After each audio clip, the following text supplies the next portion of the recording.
reality is something very lived and different. This is an explanation to do that. And I feel like, you know, this lecture will have two parts. I'll also be doing the lecture on Wednesday. And maybe we'll get to the Dutch part of the story, but we might just stay here because I care more that you get the idea of what I'm presenting here. Does that make sense? So here's my way of introducing that. The first thing we'll do, of course, because it's me, is we'll start off with the governing theory. And the question that we're going to be answering is, what is spiritual power and why does it matter? And oftentimes when we have discourse surrounding abuse, and it could be abuse of anything, bro. We talk a lot about the actual abuse itself rather than the power that allowed the abuse to happen. Another way of saying that is, we will focus on the bad things that happen and totally ignore the powers that existed that allow that to happen. And that gives us a really one-dimensional, flat view of what things are. If you're the kind of person that says, all religion is bad, well, you have a flat view of what's happening because you're only looking at the abuse. And since you're only looking at the abuse, you never understand the power, and therefore you never understand judicious, good uses of that power, kind of like two-faced versions of that, like kind of gray areas of that power, and then really negative views of that power, if that makes sense. And we see this all the time, right? Like, we all know that about police violence. So let's know personally. Okay, cool. Have you ever had a discussion about the judicious use of police power and what that should look like? No. Most of us have never ever considered that, but we all know that they do bad things, and so that gives you a one-dimensional view of police, which is a really, really controversial thing to say, but it's also the truth. It's the same thing within the church, right? You saw last class, for example, or the last class that I taught, and in the class that Dr. Joe taught, when we opened, he put up all those leaders of those churches who all happen to be black. They're using their spiritual power in a good way. They're saying, hey, like, we are actually called Christians, which in when you consider the history is insane that they're able to do that. When you saw Bartolomé de las Casas in that lecture that I did, or Montesinos in Cuba, what were they able to do? Well, they used their spiritual power in a good way. So you can't just say all priests are bad. That's a stupid way of looking at history. You have to be able to see nuance. And I contend it's the same thing everywhere. I don't focus on police violence. And I don't focus on, I mean, I do kind of focus on political violence starting in the summer. But I do focus on religious violence. And I see that all the time. You know, it's not a one-for-one thing. It's not like a 20% are good and 80% are bad. It changes. And I contend it's very, very individual. Because you're measuring something that I guess we would refer to as character. And how the hell do you quantify character? You don't. You have to experience it, right? Now, what I would say is that this happens to our detriment, right? Because oftentimes, at least in my experience, the only thing that can liberate you from an abuse of spiritual power is a correct use of spiritual power. I see this in abuse situations in churches all the time. The only way that people actually heal is to actually encounter a good use of spiritual power that almost like, if spiritual power and this idea of sort of constructionism is about forming meaning, imagine you are like a wire coat hanger and someone bends you out of shape. You can't just bend it back because it'll still kind of like be lumped over. You have to almost overcorrect. So if you imagine that this is good and this is bad, if I bend you out of shape this way, to bend you to be totally straight again, then I'd have to almost overcorrect it. You have to have a good use of spiritual power. And it's one of the only things I've seen, and this is just anecdotal, this is my experience, but I've also done way more interviews than anyone else I know of this people group. It's one of the only things that actually heals those people. Which is why those people who use spiritual power well are so rare and should be cherished. But they're oftentimes not, because what do? That one-dimensional view, and then it's like, I'll shut out my advocates as well, who can actually govern meaning in this area. Now, this kind of flattened view of power happens to our detriment, because it doesn't give us the clarity we need when understanding the abuses that people experienced. How on earth can you venture to understand the abuse that a person experienced racially, politically, religiously, in this case in the Caribbean, all three, and kind of the shattered beings and persons and communities and lives that result from abuse when you don't understand the vehicle for their abuse? It doesn't make sense. It's the equivalent of only studying and treating the symptoms of a disorder instead of whatever it is that is essentially, causing it. So let's pretend that you had diabetes, and all we did was understand, and all we ever understood was, wow, your blood glucose is messed up. We have no idea what causes it. We have no idea how to treat it. We pay zero attention to the organs that are supposed to produce or don't produce, depending on your type of choose your flavor of diabetes here, insulin. Well, we never actually deal with the disease, and that's what ends up happening with these abuses of power. And I would contend that this has happened historically when we look at the Caribbean, especially when we look at the Anglican Church, and I mean that affects us all, right? And race, slavery, Christianity, the Caribbean, you have the whole thing with the class. When we think contemporarily, and I'll answer this rhetorically for you, can you think of any examples of people with religious power, and how does access to that power work today?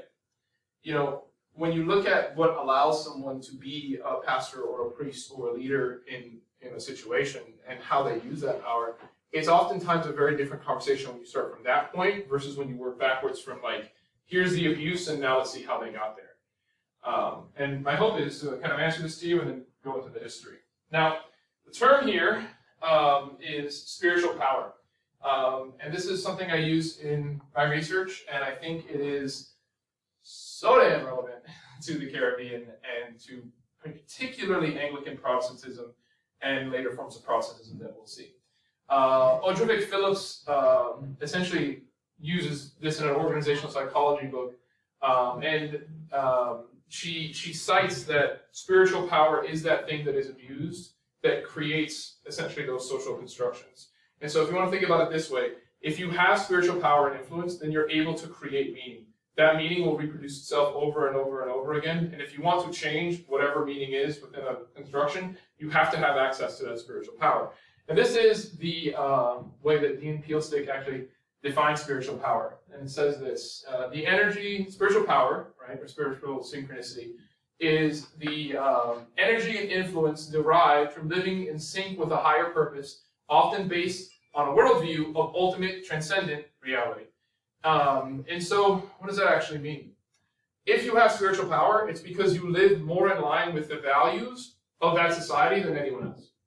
So, think about a priest in Barbados. What does that priest live more in line with than anyone else on that island? Jesus. That priest is also able to do what? Define who Jesus is. Does that make sense? And so that priest has an almost unlimited well of spiritual power. There's almost no one that can contest him. What are you going to do? Argue with the priest? You will find that there are people who are able to argue with priests and actually continue, essentially. I don't know if you all have ever heard this phrase, but it's better to be a kingmaker than a king. Have you heard that? Well, it's better to be a kingmaker than a king. This is the power to be a kingmaker, but there's even a better power to be than being a kingmaker instead of being a king. It's being able to be the person who decides the kingmakers, which happens in Barbados, actually, if you've read the text. And one of the things that makes spiritual power unique is that we tend to associate power with what? You have to be the richest, you have to be the most politically powerful, you have to be, whatever it is, the most socially adept. But this is a different form of power, and this is what makes spiritual power so profound. And one of the things that is established about spiritual power is that, you know how you can almost regulate things? You can't almost. You do regulate things like taxes, and you regulate politics, and you regulate, all sorts of things like race. You can't regulate influence. The only way to regulate influence is to silence somebody or to kill them, which happens. But unless you have the power to do those things, you really can't control this. And this is why if you've ever experienced, you've seen these religious leaders who, they lose their church, and then, 3 months later they get a new one, you can't regulate this. You can't stop this because it happens person to person, and it happens within these communities. And what's odd about spiritual power is that it naturally resists the power of others. So imagine you're an Anglican priest in Barbados, particularly in the early 1600s. And you're standing around and you have essentially the entire government, the vestry, all those systems that I'll explain behind you. And then another Protestant leader shows up. Well, you guys have different competing ideas of who God is, and whoever has more influence on those people and access to more resources to influence those people will win that fight. And so that's why for a while, all you really have is the Anglican Church there. It's backed up by the state, it's backed up by the vestry, it's the way they're collecting taxes. But even more than that, you have a predominant idea of who God is and who God includes that this other person can't argue with. Now, the last slide on spiritual power. is on social constructionists and spiritual power. And if spiritual power is, to put it all together, the energy and influence derived from living in sync with a higher purpose, often based on a worldview, it basically says you gain power by living in line with that reality. So if you remember the stories of the people in the churches who were getting buried in the churches, what were they doing? They were living in line with that construction of power, and they were rewarded for it, right? The second thing is that it naturally resists the influence of others. So the person with spiritual power, if I say, well, you white people can become Christians, and the rest of y'all are actually heathens, what does that do to the spiritual power of those non-white people? Well, it bankrupts them. They can never have access to that power, ever, ever, ever, ever, unless you change the social construction. And three, it's only limited by individuals' power to generate.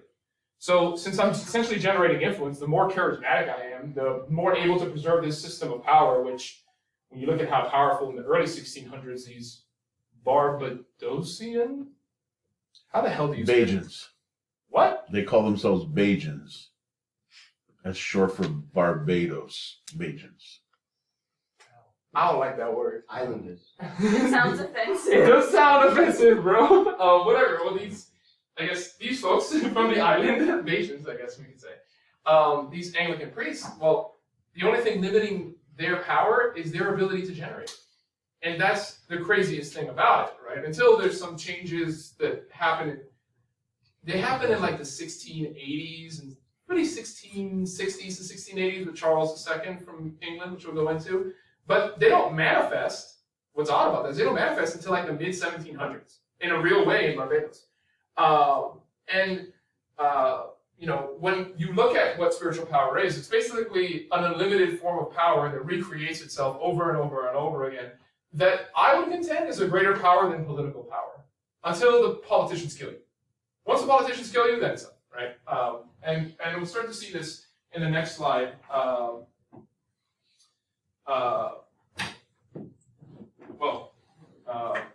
We'll start to see this in this slide, which is spiritual. I titled it "Spiritual Power Abuse in Barbados," and here's what I would call it: spiritual power, because when we look at this